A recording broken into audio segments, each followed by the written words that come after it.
right, good morning, everybody. Welcome to the Center of Addiction and Faith and our monthly webinar.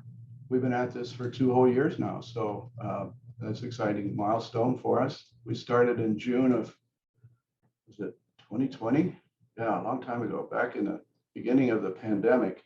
Anyway, we're glad you're here. I'd like to invite you to take a moment to click the chat button and let us know your name and where you're from so we can get a sense for where everybody's from today. Our topic this month is Rethinking Silence, a tool for the body, mind, and sustaining recovery.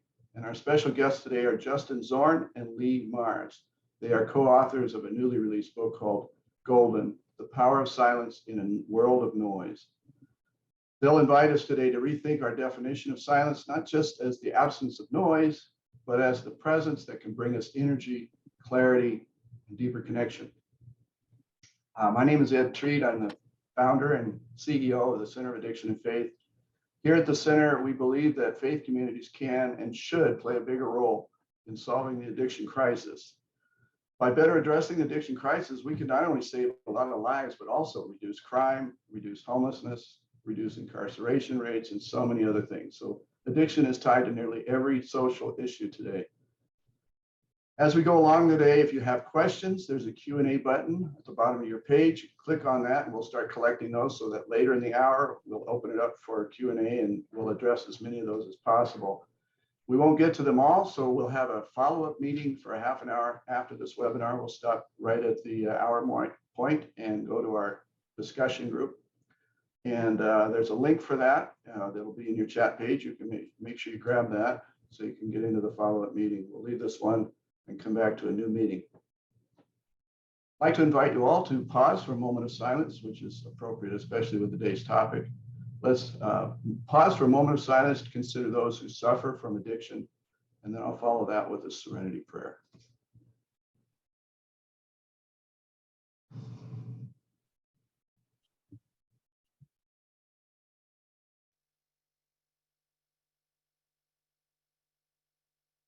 God, grant us the serenity to accept the things we cannot change, the courage to change the things we can, and the wisdom to know the difference. Living one day at a time, enjoying one moment at a time, accepting hardship as the pathway to peace, taking as you do this sinful world as it is, not as we would have it, trusting that you will make all things right if we surrender to your will, that we may be reasonably happy in this life and supremely happy with you forever in the next. Amen. Mother Teresa once, when asked about her prayer life, she said, when asked, what do you pray about? She said, well, I've got this stupid alarm on my phone. I apologize. I had turned off my phone and it's still doing it. It's a great intro for the silence. Totally. Couldn't have planned that better, Ed. Thanks, Ed. So Mother Teresa once said, what do you pray about when you pray? She said, mostly I listen. And then she was asked, well, what does God say when you're listening? And she said, God listens too. So her praying was just listening and being still. So there's a tremendous value in silence. Our guest today will tell us why that is. Timothy McMahon King, author of the powerful book Addiction Nation, is our webinar moderator and host today. Tim, thank you as always for leading us into this important topic. Thank you, Ed, and thanks to everybody who's here. And this is about our 2-year anniversary of doing these webinars. And it was a tragic moment with the start of the pandemic. And we immediately started to have a discussion about the fact that we knew, based on these lockdowns, based upon what was happening in our world today, that addiction by pretty much every measure was going to get worse. So over the course of the past few years, we've done anything from talking about pastoral care in the midst of these issues, to the war on drugs, to prevention, to other evidence-based methodologies for addressing substance use disorders in our communities. And this is a good moment to come back to a practice that can be sustaining for all of us. And I assume, especially for all of those who are in some journey of recovery or healing from substance use issues, that you have had to develop some kind of practice in your life. And when I first got a chance to meet Justin, one of our presenters today, and he started talking about the themes of his book, it resonated so deeply with me, with what I've experienced in my own life and what sustains me, and from so many other conversations I've had from folks in recovery, that we really wanted to have them on today to talk about their book, to talk about their research, and how this applies when we're talking about issues of recovering from substance use disorders, but also more broadly in our lives and the busyness that we all experience every day. So we have today with us Justin Zorn. He has served as both a policymaker in DC and a meditation teacher in the US Congress. An interesting place where, I don't know, a challenge, Justin. I'm sure you'll tell us more about it. A Harvard and Oxford trained specialist in the economics and psychology of well-being. He has written for the Washington Post, The Atlantic, Harvard Business Review, and other publications. Then we have Leigh Marz, is a collaboration consultant and leadership coach for universities, corporations, and governments. She has led diverse initiatives, including a training program to promote an experimental mindset among teams at NASA, and a decade-long cross-sector collaboration to reduce toxic chemicals in products. And so we are so glad to have them here today, joining us to talk more about silence. And I do just want to start off, because even in just reading your bios, you both are coming from places, thinking about consultancy, it's often you're getting paid for what you're saying. And Justin, I don't think we need to extrapolate on the US Congress and its desire to make some noise. So you both are coming out of places that silence is not really the expected value, the expected focus. So could you give us a little bit of an introduction of what drew you both to this topic and why it's so important coming out of the context you're working in? Sure. Tim, yeah, really good to be with you. Thank you for the introduction and the beautiful prayer reflection, Ed. Mm-hmm. Really good to be with you all in this space. Thank you to all of you for coming. You know, this book really grew out of a feeling that's probably familiar to a lot of people here, probably very intimately familiar, which is just feeling of despondence about the state of the world, the state of division, the state of violence, the state of the environment. And addiction is really a big part of that too. When we can look at all sorts of statistics around human well-being, around how society is faring, but seeing the levels of addiction in our society, as well as mental health challenges and suicide rates, it's not just a statistical proxy, but it's a window into how much deep despair people are feeling, what's off in our society. And this was the inspiration, this was the impetus for writing this book, because for both of us in meditation and prayer, Leigh and I came together, talking about our meditation and prayer and realizing a common insight that we both had, which was that a prerequisite for building a better world, for addressing a lot of this despair that we're talking about, a prerequisite is getting beyond the noise in the sense of that which is interfering with our perception and intention. The noise of all that's making claims on our consciousness moment to moment. So we were thinking to get this started, maybe Leigh could read a few of the kind of opening series of questions that came to us in our own reflection about how to transform some of the despair, including the despair of addiction in our world. Yeah. Chapter 1, an invitation. What's the deepest silence you've ever known? You can trust the first memory that comes to you. No need to overthink it. As you remember the experience, see if you can settle into it. Recall where you are, what's happening around you, and who, if anyone, is present. See if you can summon the atmosphere, the quality of light, the mood in the air, the feeling in your body.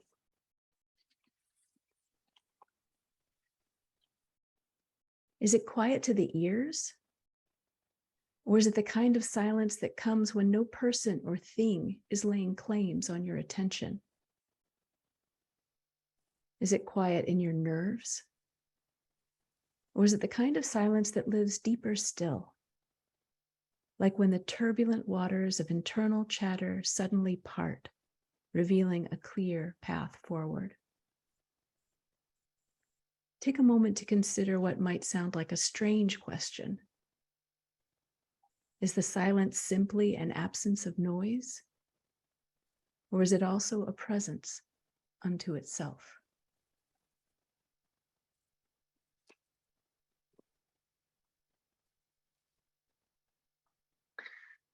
Thank you for that. And one thing that struck me when I first started your book and heard that passage was that moment of realizing that the moment that came to mind was not a complete absence of any vibration in the airwaves.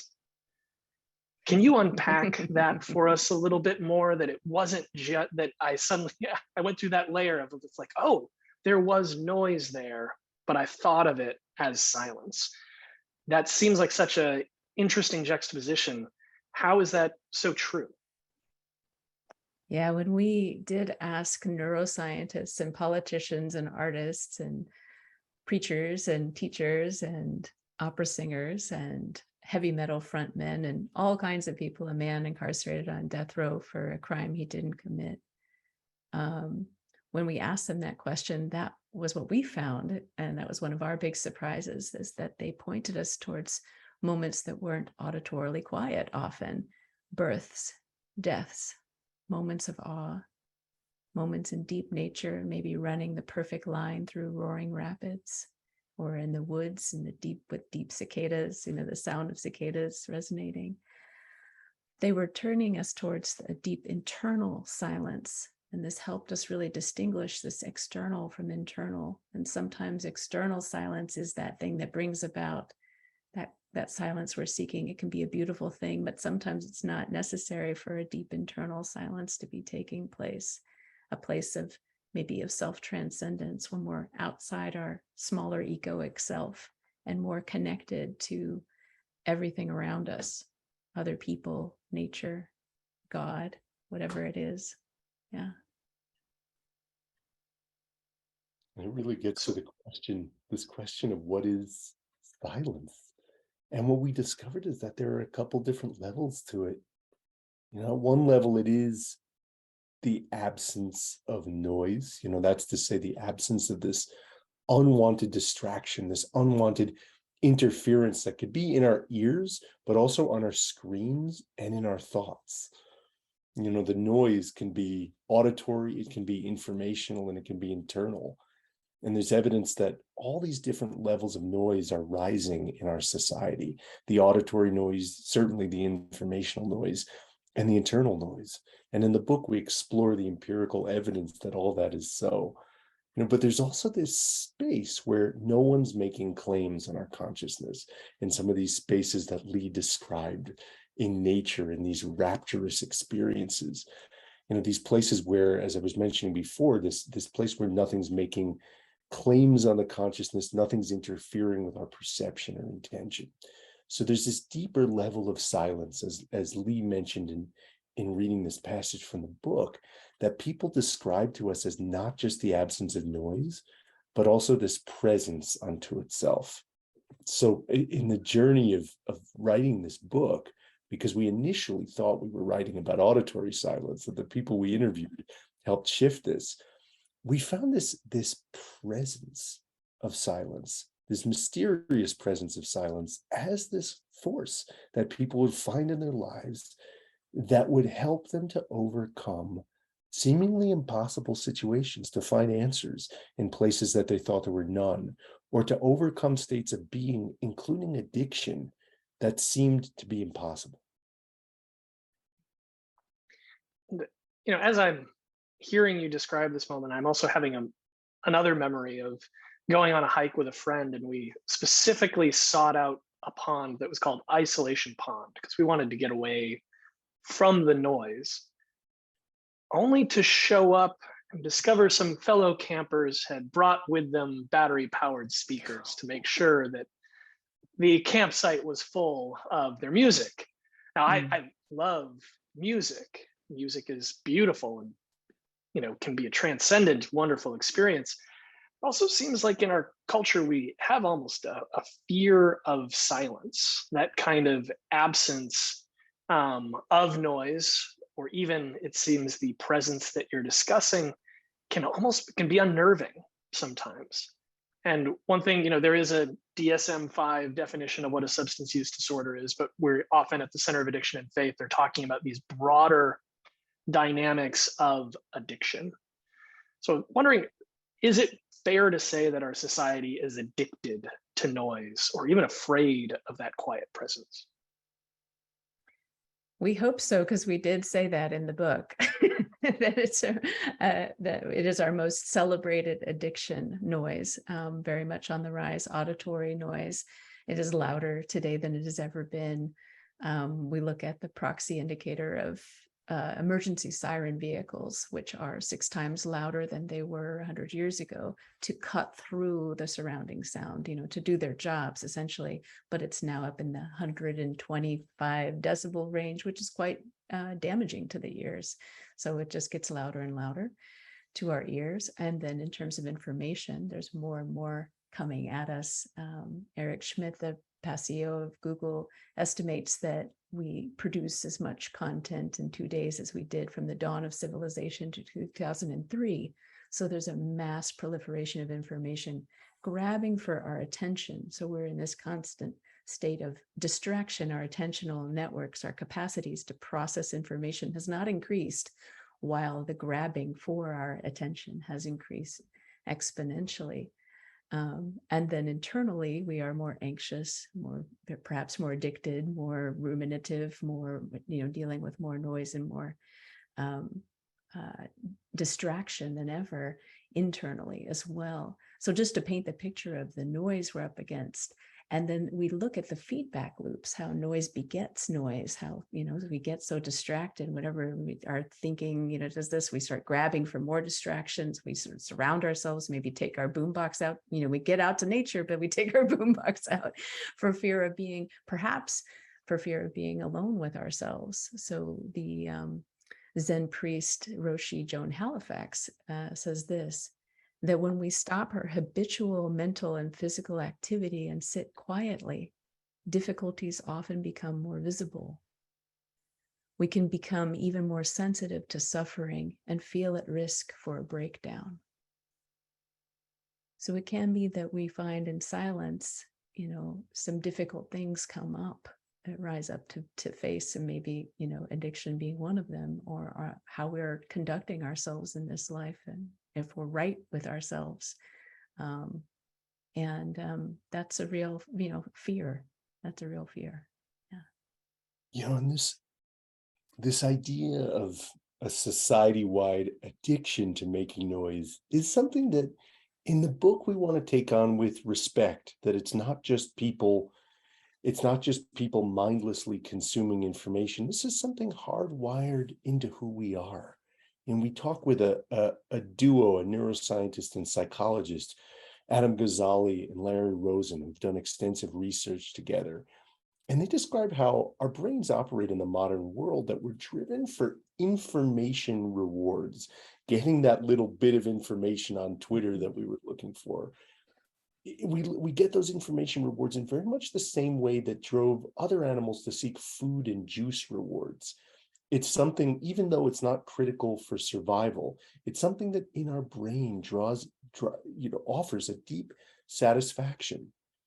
And this is something that for us as human beings makes sense. There's always a lot to do. Our survival requires vigilance and a lot of action and attention and planning and doing. So it makes sense that our minds are active, and that silence is scary, because when we're in a state of silence, we're in a state of not doing, which drives into high gear that kind of survival instinct. And then there's also a deeper level to it, where in silence, we have to face ourselves in a deeper way. We have to face the things that we might not understand about ourselves, that we might not like about ourselves. And in those kinds of situations, we're so often drawn to seek distraction, to seek any way out to divert ourselves. There was a study from the University of Virginia back in 2014, where a social psychologist left undergraduate students alone in a sparse room with no cell phones or no entertainment for 15 minutes. And in the study, the participants had a choice. They could either sit there in silence without their phones or without any entertainment or stimulus alone, or the other choice was they could push a button that would administer a painful electric shock. And at the outset of the study, every participant said that they would actually pay money to avoid this shock, which they were told would be very painful. But in the end, 67% of the men and 25% of the women eventually chose to shock themselves rather than sit in silence. Wow. And for us, this was a powerful illustration of some of the dynamics of addiction in places where, even though some of us know that drugs or alcohol are harmful, this pain of sitting alone in silence, this pain of being without the stimulation that we're looking for, without the diversion, what Nietzsche called the horror vacui, the horror of the void, can be so serious. So we explore in the book what this is at a spiritual level. There was a Swiss Christian contemplative writer named Max Picard just after World War II, who wrote about silence as what he called a primary objective reality, which cannot be traced back to anything else. It cannot be replaced by anything else. It cannot be exchanged with anything else. There is nothing behind it to which it can be related except the creator himself. And going back to the writings of Goethe, Max Picard said that when we as human beings encounter this basic experience, this basic phenomenon of reality, such as silence, there's a fear and trembling that happens, this fear of facing the void. So one thing we explore in the book is that as difficult as it is, as much as there's this fear and trembling, it's profoundly good medicine for us to face the silence and become comfortable with the silence. Because when we get to the other side of it, we can encounter real intuition. We can encounter a more direct, clear connection to our source. That's beautiful. And I'm sure folks who are listening in right now are continuing to make more and more of these connections, and especially thinking about, the fact that you can have a person who is in prison and abstains from a substance for 10 years, right? The absence of that substance that demands their attention, only to find themselves out and immediately back again to that place. Because as soon as that's not just the absence, there's a presence to a healing, to a recovery that's required. And so, I wonder, as we're using these analogies to substance use disorders, to addiction, what do you think that withdrawal symptoms might look like to our addiction to this noise and to constantly having our attention grabbed by all these small bits of information? That's an interesting question. I'm mostly kind of seeking into my own, looking at my own experience. Withdrawal symptoms is usually reaching for more noise, maybe a different type of noise, and maybe that's a healthier replacement, and I might encourage that, but a healthier distraction or something like that. But what I've noticed in myself is that it can take a while to kind of unhook completely from noise, and maybe just to replace one from another might be the way to go, the strategy. What do you notice? Yeah, as you're saying that, it immediately makes me thinking of harm reduction, right? Yeah. There are some of these things that kind of a Rilke, we live our lives in widening circles. While we might not reach this last one, we can still give ourselves to it of, not what is a perfect life of silence, although some people might be called in the monastic traditions to something that's very deep in that sense. that there are some of these smaller moments. And I have noticed for myself, I think podcasts are one of my glowing moments of, it's a little bit better than just scrolling through Twitter. Yeah. But it's often based in some of those same things of just consuming information. I actually found myself the other day listening to your book while I was playing with my 9-month-old daughter on the floor and feeling a sense of conviction that I shouldn't be listening to your book right now, but to be present to her. Mm-hmm. How ironic Just in that anything.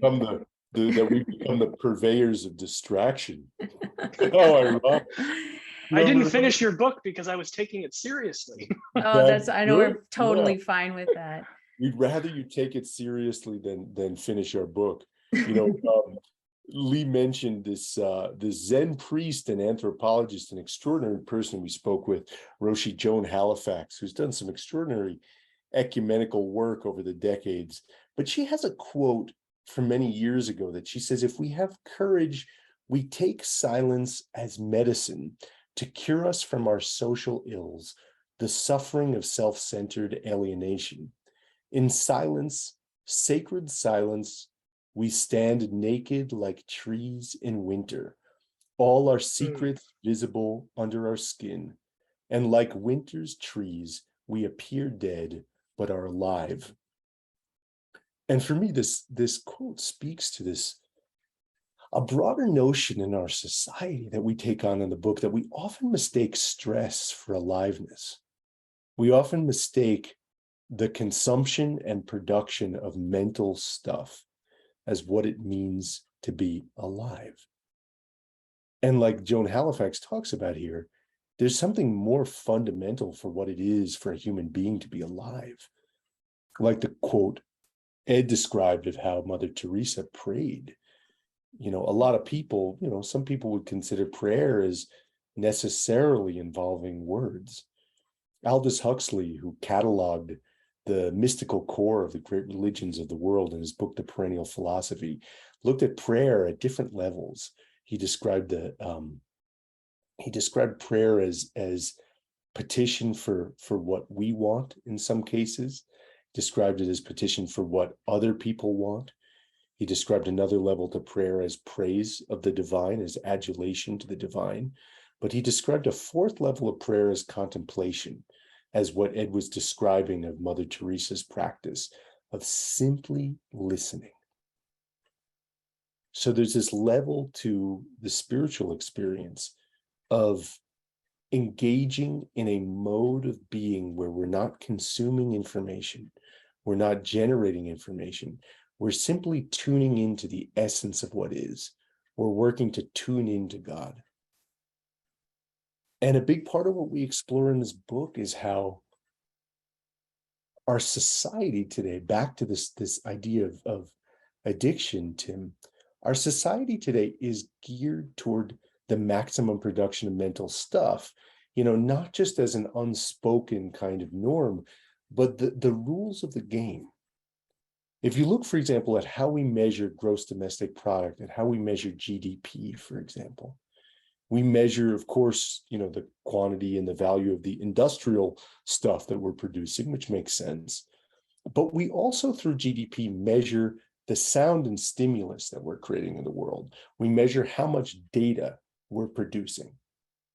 And just like under the measurement of GDP, the value of a pristine forest is computed essentially at zero, unless we chop it down and turn it into lumber that we could sell at Home Depot.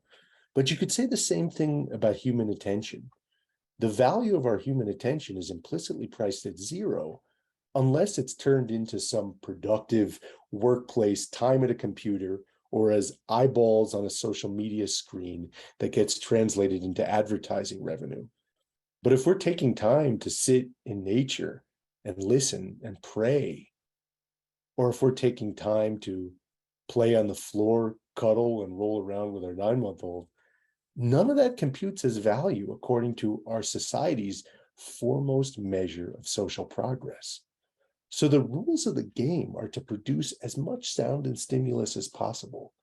We don't yet measure the value of silence, the value of pristine attention.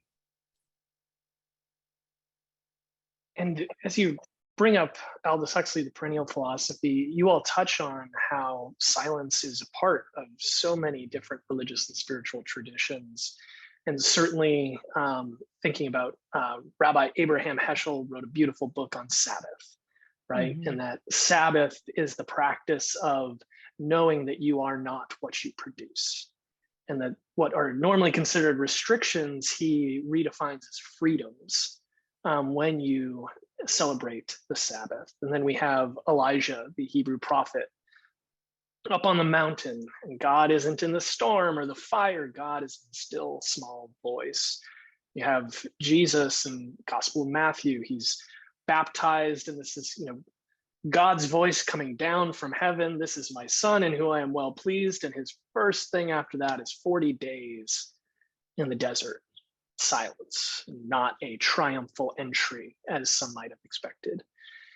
So I'd love to, now I'm kind of torn. So two different threads with that question. Would love to hear you explore some more of these different insights that you've gotten from various religious and spiritual traditions on the significance of silence. But then also you guys dive into the science, right? That the ancients, there was a wisdom that was there that we're now just barely peeking into with Western scientific methodology. Well, I can maybe start us off with some of this, sticking with spirit and then moving to the science. And in our book, we start with the science, as it felt important to meet that with a popular audience, to meet the science of silence, if you will. And so we can circle back to that. But in this group, maybe it's better to start with the spirit of silence and circle back to the science, because I will, spoiler alert here, say that the spirit has a lot more to lead with silence than the science is now kind of finding and catching up and backfilling, so to speak. But we did look, one thing that it just strikes me to point to is how so many religions do have these profound moments of silence, these for poignant moments. And so we spoke with the Jewish mystic Estelle Frankel, who offered an insight as to why cultures all over the world honor the role of silence, in particular around grief and grieving. And so she says, in Jewish law, one who visits a bereaved is instructed to be silent, to not speak unless spoken to. Holding the sacred space of silence for mourners makes it possible for them to be present in their grief. In silence, we do not run the risk of trivializing the mourner's experience with our well-intentioned, but often awkward words. Estelle also taught us that the word for word in Hebrew, milah, means to cut, to circumcise, to separate, so silence is a wholeness, and words separate. There's deep teachings also in the Torah of the black fire, the words written that we honor those words in Judaism, but the white fire, that which is on the page, which is blank, is also equally as holy and as treasured. That's just one little piece from Judaism. Yeah. We explore how throughout religious traditions around the world, we can find in this practice of silence humility and renewal and clarity, a feeling of expansion, why contemplative practices throughout the world, bring us to silence as the essence of life itself. And you mentioned, Tim, this passage of the Bible around Elijah encountering all of these great torments, the wind and the breaking of the rocks and the earthquake, and how the Lord was not in that, but after this, the still small voice, after all of this trial and tribulation, the still small voice. And we explore the meaning of this, how biblical scholars sometimes translate this term, still small voice, as the voice of fragile silence. And this same Jewish mystic who Leigh was talking about, Estelle Frankel, tells us about the Hebrew meaning of this term, kol damama daka. And God's voice, kol, is the voice of damama, the silence and the stillness. So the essential intuition that led us to writing this book was, as I mentioned before, in the face of all this despondence, the depression and anxiety and addiction in our world, as well as all the social problems we're facing, was for us an intuition that the answers might not come through more thinking or talking. There's a whole lot of thinking and talking going on. There's a whole lot more data than we've ever had, which is an empirical fact about our world. And somehow, amidst all the data and sound and stimulus in this world, we don't seem to be finding and implementing strategies that are making us profoundly better, that are healing the addiction, that are healing the depression and suicidal tendencies, that are healing the societal challenges we're facing. So the core intuition of this book was, linked to that you're describing. When we talk about the still small voice and Elijah in the Old Testament. So how can we tune into this still small voice in our lives? How can we tune into the voice of true intuition? And this is something that appears in all, as I mentioned, all different religious texts, religious traditions. Within the Zen tradition, there's the story of the Buddha giving a sermon simply by holding a flower, simply holding a flower. And then there's also within the Sermon on the Mount, the teaching of Jesus of consider the lilies, of pointing to the perfection of that doesn't speak, the perfection within nature, getting beyond the thinking mind that is constantly labeling things and judging things. So to build this bridge to science, we explore in the book how this is really a new frontier in science to think about the value of silence. 150 years ago, Florence Nightingale took an assignment at Scutari Hospital in Istanbul during the Crimean War, where she encountered this unbelievable conditions of filth and stench and gangrenous wounds going unattended. And in that context, she pointed to the noise as one of the most serious scourges. She said unnecessary noise is the most cruel absence of care that could be inflicted on a person sick or well. And what Florence Nightingale understood, and modern medical science is just coming to now, is the notion that noise, this interference with our perception and intention, drives the fight or flight response into high gear, drives the stress response into high gear, which on one hand drives the body's ability to heal into disarray, makes it more difficult for the adaptive capacities of the nervous system to come in and heal the body.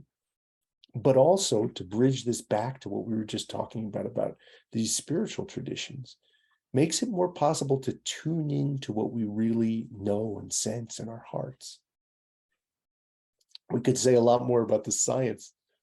Leigh, anything you want to add to that? I am just reminded of the Irmke Christie study at Duke Medical School.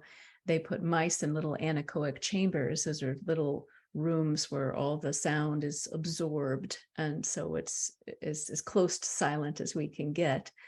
But they piped in music, Mozart sonata. They piped in ambient sounds. They piped in mice pups. And they also just kept used silent. They thought the mice pups would elicit the biggest, strongest response in terms of neural cell growth, but it was actually the silence.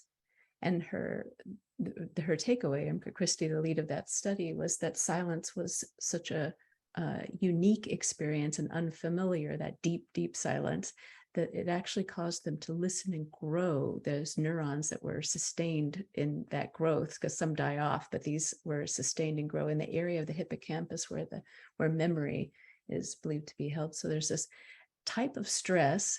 It's called eustress. It's a positive form of stress where we're actually stretching into something. It's actually what happens in flow states as well. We're in eustress. We're in this sweet spot of stress where we're being challenged just enough, but not overly so that it's stressing us out and freaking us out and doing some damage. So there is some benefit to silence in these studies, and that's becoming increasingly an area of study and focus rather than just a variable, just a control variable, which is how it's been treated in science in the past. So we also spoke to neuroscientists about what is silence in the mind. What is that? And they all agreed that such a thing could be subjectively experienced, but that probably silence of the mind in an absolute sense would mean that the brain itself would be dead. The brain is a very active, noisy place in there. And so we don't want a completely silent mind, but a quiet mind would be lovely. And so we spoke with a professor of biobehavioral health and medicine who emphasized with us that quiet is what people think quiet is. Mentally, it's our subjective experience, and therefore gave us more permission to kind of explore a whole vast array of things that one might consider as quiet, including what one of his study participants found to be most quietening for him, which was carving big hunks of wood with a chainsaw. So that was his quiet. Right? So quiet is what we think quiet is. Quiet is what we experience and feel as quiet. This is important. We may get there in any number of ways. It may be meditation, it may be prayer, it may be flow states, it may be moments of awe, maybe mystical experiences that bring us into the deepest quiet we've ever known. But what is common to those experiences is that we are transcending our sense of self and connecting with something larger than us. We're becoming both smaller and larger at the same time. And that really, it brings us, that's why it just brought us right into what would say many of us would call very spiritual experiences, those life-changing experiences. So that, anyway, that's where the neuroscientists pointed us. So there's really quite a bridge there. We found that chapter on neuroscience to be incredibly spiritual and beautiful. Yeah. We spoke with a Sufi teacher named Pir Shabda Khan, and we asked him, what is silence for you? And he said, silence is not silent at all. It's teeming with life and joy and ecstasy, but it's quiet of thoughts of the self. It's quiet of foolishness. Mm. And back to this idea of being able to tune into the still small voice, back to how all this fits back into the spirituality. And that passage from the Bible that you were describing, Tim, if we're caught up in thinking about how does this look to other people? How am I performing? These kinds of questions, these kinds of talking to the self about the self, then one thing we know for sure is that it's impossible to tune in that state of worrying what other people think. It's impossible to tune in to our true intuition. You all drawing from so many beautiful contemplative sources, and I know, drawing from the Christian tradition, there's centering prayer, there's quiet meditation, but you also discuss the fact that it's more than just sitting on your meditation cushion. That in fact, there are many ways, even in the midst of busy lives, that we can be intentional about cultivating silence. And we even, very graciously have shared a resource, a PDF that we can share with everyone, both individual practice and for how to do this with others in the midst of community or coworkers. You talk about some of the fun or surprising ways that you found to draw these lessons into life in new and different ways. And also just one other thing to mention to everyone, we do have some great Q&A questions that are dropping into the chat. So if anyone has those, we will be getting to those next. Well, fun and interesting. There's so many. I mean, we thought the chainsaw carver was definitely pretty interesting. We haven't taken it up ourselves, but my major way to quiet on a daily basis is to teach dance. So very loud environment. I'm choreographing and transmitting that dance in real time. And it's enough stress that I'm in the eustress state, but not so much that it's flipping me out, or rather when it does flip me out, or when an idea comes galloping into my mind, I immediately mess up. So it becomes this learning lab of internal quiet and internal noise. Because it's basically the same thing every day. The variables are fairly fixed. It's become a pretty great way to study silence, internal silence. But other ways we'd say people really took us in all kinds of directions. We didn't want to just use our practices, but really see like, how are people finding silence? So in everyday activities, by slowing those down, just even by 10% and bringing exquisite attention to, let's just say, your coffee making ritual, that can just become a deep meditation instead of just another to-do where you're just slopping the grinds everywhere, getting the, just to take it down just 10% and bring that exquisite attention to it. Even to welcome these things that happen to us where we get in long lines, or we find ourselves in traffic, or we find the leaf blowers are going off all hours, the garbage trucks, to notice and appreciate those moments of quiet, the interruption of all the things. Don't just jump on your phone. Don't just do the next thing. Don't just get angry and constricted, but to actually appreciate the silence after the leaf blowers, or just the fact that you can't just carry on, your radio's busted. Like, enjoy the silence. What'd you add, Justin?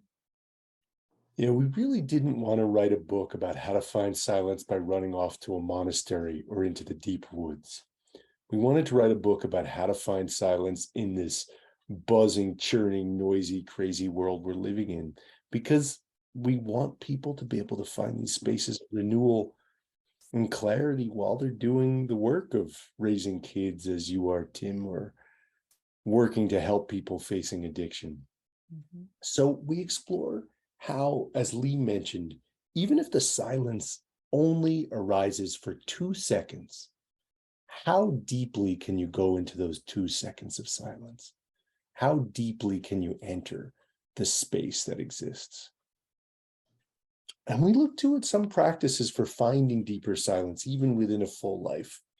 We talk with a guy named Gordon Hempton, who's an acoustic ecologist, who spent decades cataloging the most endangered soundscapes on Earth.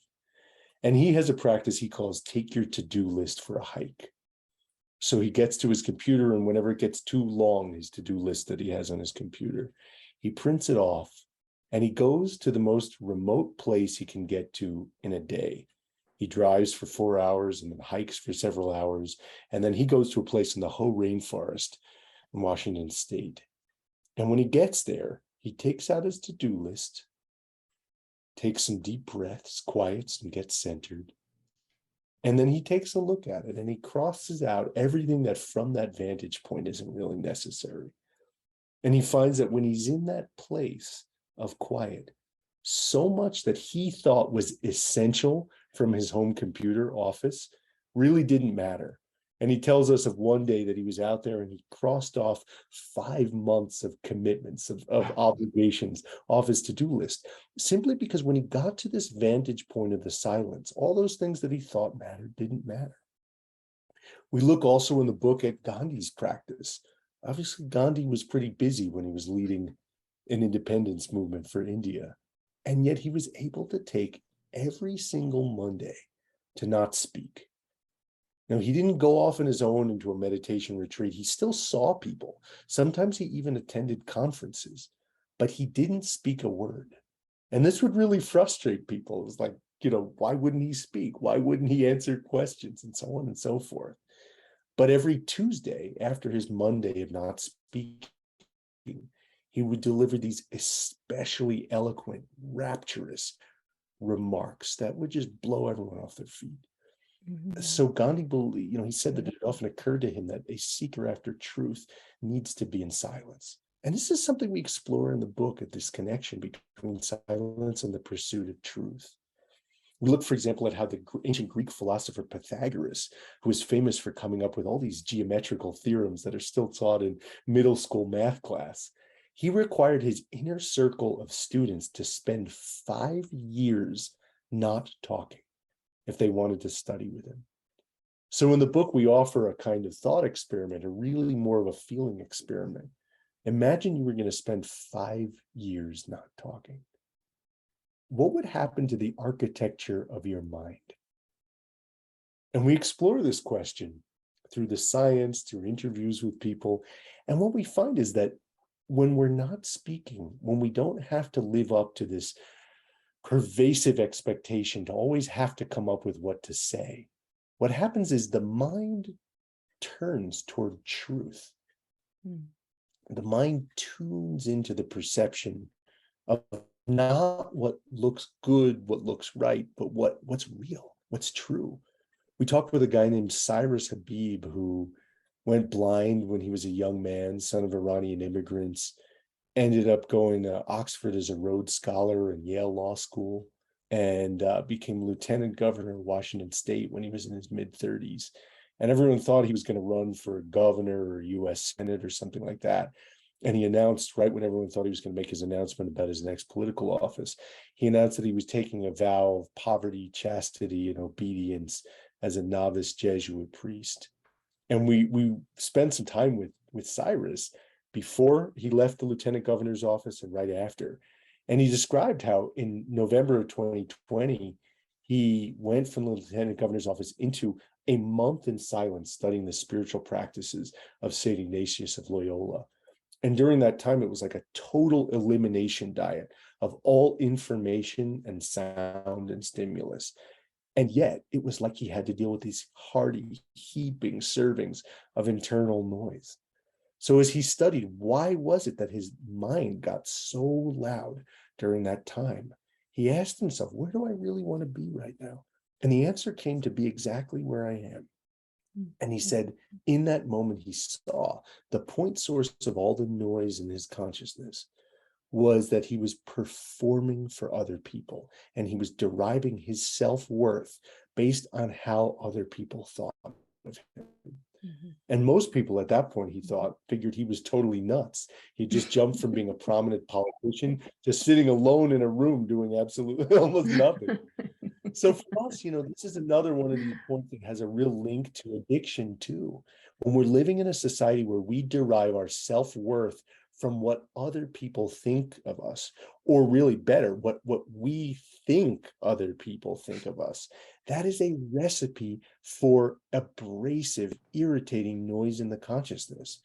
And we feel through all these studies that for many people, the seeking refuge in substance abuse is often seeking refuge from that noise.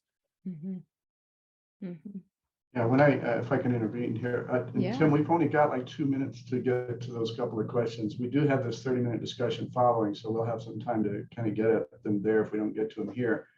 I just know when I was new in recovery, I would go to Narcotics Anonymous, and the preamble would say, shortly after coming to Narcotics Anonymous, we realized we were sick people. And for the first year, I thought they were saying, we realized we were 6 people. And I thought at least 6 people, because those were the voices I was hearing. And many of those voices were the voices of those people I perceived as critiquing me. And they were people who probably didn't even give me a second thought, but in my head, they were taking up a lot of space. I'm just intrigued by this conversation. I actually looked at the clock and went, oh my gosh, the time is up. What happened here? Anyway, it was such a good conversation. I feel like we have a lot more to unpack. We have time for like 1 or 2 questions. Tim, you want to look at those? Yeah, I think I can throw out 2 to you pretty quickly. One, real easy. How did you choose golden as the lead word for the title? The second one is a little trickier. This is from Peggy. She said, what about those who grew up in families where silence was used as a weapon, the silent treatment and shunning? I'll take the first one real quick and leave for the second one. So this phrase, this aphorism, speech is silver, silence is golden, appears all throughout the world. And the first known instance of its usage in English is in an 1836 novel, Sartor Resartus, from a Scottish philosopher and mathematician named Thomas Carlyle. And he says his understanding.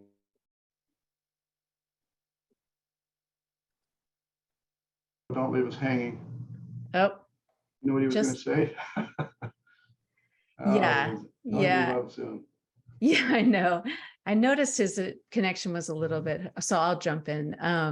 So his interpretation of the silence is golden, speech is silver, silence is golden, is that speech is of time and silence is of eternity. And we love Oh, that that's lovely. interpretation and that Oh, it that's shows up. nice. And hey, Justin, are you back?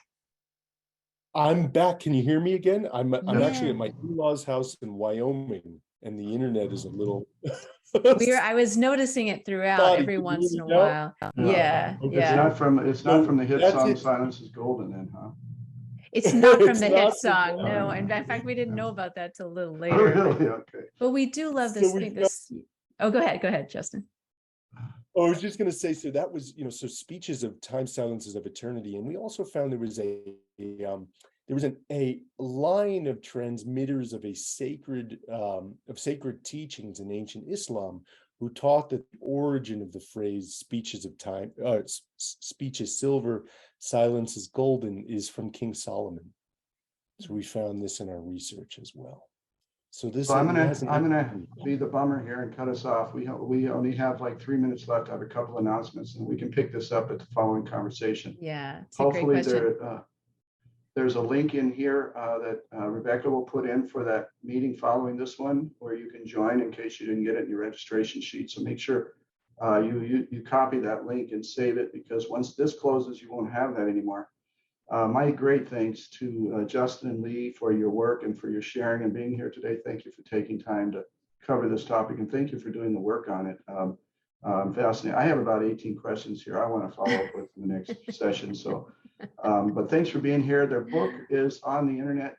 Rebecca just posted it there. You can link to it and pick it up. What a great book for parish to do as a book study of some kind. I hope you all pick that up and figure out ways to, I wonder if the authors might even be willing to visit a book club if. Oh, and we would be, and I can hop over to the Q&A. Justin has to jump off onto something else, but I can join you for a little bit to fill out the answer some of those questions. So, Good. Yeah. And I can see my next appointment can push it a little bit too, because I would love to join. And just real quick, we have a whole chapter devoted to that question of silence as censorship, as stonewalling, as oppression. Yeah. So there's a whole chapter 4, that is an answer to that question. Yeah, super the important. negative use of silence, huh? Yeah, absolutely. Yeah. It's so important. It's a great question. Yeah. So Tim, our host, has also written a book called Addiction Nation, and I try to pay him for his work here. He won't accept my money, but he does like it when I plug his book. And so we have a link in there for his book. That's another great book to do in your church in a book study. And Tim, I think, is willing also to visit a session if you want to have him step in and join the book study. It's a great way to get a real foundation in the addiction problem facing our country right now. Tim, you want to say a word about next month's webinar real quick, briefly?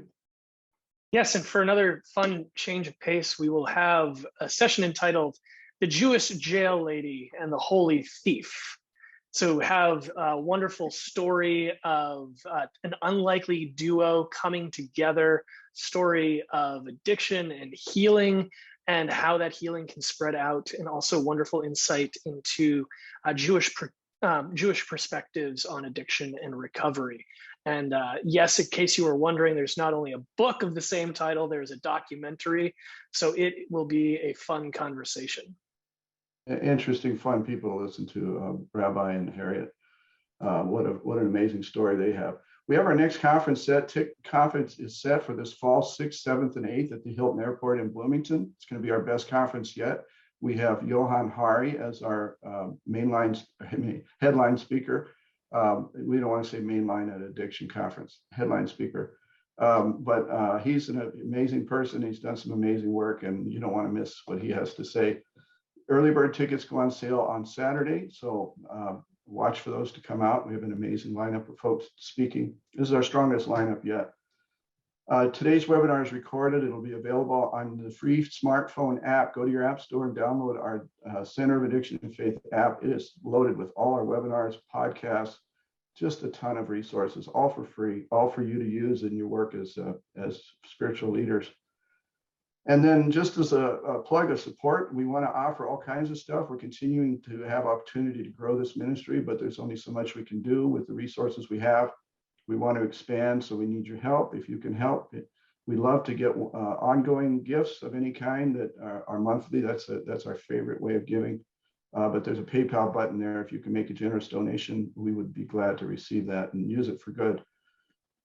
So those who want to discuss the topic, we're going to jump over to that meeting now. Thank you again, Justin and Leigh and Tim, and thank you all for being here today. God bless you. I hope to see you at this next session.